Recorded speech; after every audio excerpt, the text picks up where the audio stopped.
తిరుపతి జిల్లా నాయుడుపేట పోలీస్ స్టేషన్లో ఏసీబీ అధికారులు దాడులు నిర్వహించారు. మద్యం షాపుల నుండి మామూళ్లు డిమాండ్ చేస్తున్నారన్న ఆరోపణలపై చర్యలు తీసుకున్నారు. అయితే హెడ్ కానిస్టేబుల్ రామ్మోహన్ రాజును 30,000 లంచం తీసుకుంటూ ఉండగా రెడ్ హ్యాండెడ్ గా పట్టుకున్నారు. ఈ కేసులో నాయుడుపేట అర్బన్ సీఐ బాబీతో పాటు పలువురు పోలీసులను అదుపులోకి తీసుకుని ఏసీబీ అధికారులు విచారిస్తున్నారు.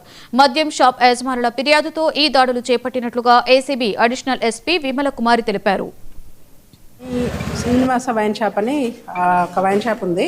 ఆ వైన్ షాప్ తాలూకా ఓనర్ సత్యనారాయణ రెడ్డి అని ఉన్నారు.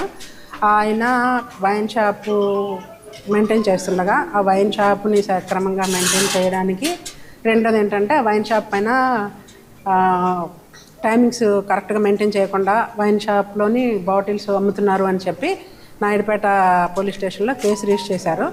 ఆ కేసు రిజిస్టర్ చేసిన కేసు తీయడానికి, అట్లాగే అక్కడ డిస్టర్బెన్స్ లేకుండా నెల కొంత అమౌంట్స్ ఇవ్వాలి అని చెప్పి ఇన్స్పెక్టర్ గారు అట్లాగే హెడ్ కానిస్టేబుల్ డిమాండ్ చేస్తున్నారని చెప్పి కంప్లైంట్ ఇచ్చారు. ఆయన ఏంటంటే అలాగా లంచం ఇవ్వడం ఆయనకి ఇష్టం లేక మా దగ్గరికి వచ్చి కంప్లైంట్ ఇచ్చారు. దాని మీద ప్రాసెస్ చేసి ఈరోజు రెడ్ హ్యాండెడ్గా హెడ్ కానిస్టేబుల్ తీసుకుంటుండగా పట్టుకున్నాము.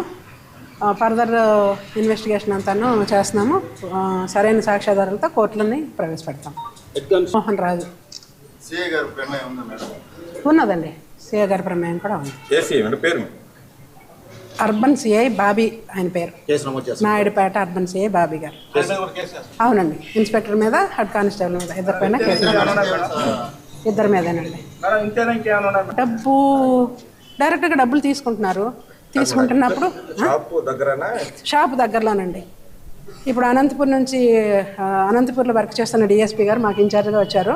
ఆ డిఎస్పీ గారు, ప్రసాద్ రెడ్డి గారు, అట్లాగే మా ఇన్స్పెక్టర్స్ అందరూ కలిపి రెడ్ హ్యాండెడ్గా డబ్బులు తీసుకుంటుండగా హెడ్ కానిస్టేబుల్ని పట్టుకున్నారు. అట్లాగే 30,000 అండి. నాయుడు